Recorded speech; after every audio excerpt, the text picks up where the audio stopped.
ভারতকে তাদের ওই ঘরের মাঠে হোয়াইট ওয়াশের লজ্জায় ডুবালো দক্ষিণ আফ্রিকা।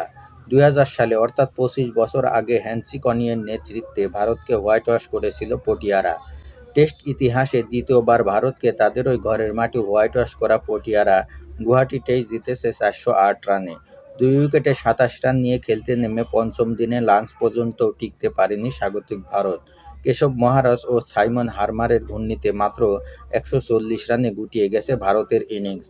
ফলে ৪০৮ রানের বিশাল পরাজয় বরণ করে নিতে হয় স্বাগতিকদের, যা রানের হিসাবে ভারতের টেস্ট ইতিহাসের সবচেয়ে বড় পরাজয়। এর আগে টস জিতে ব্যাট করতে নেমে প্রথম ইনিংসে ৪৮৯ রানের বিশাল পুঁজি পায় দক্ষিণ আফ্রিকা।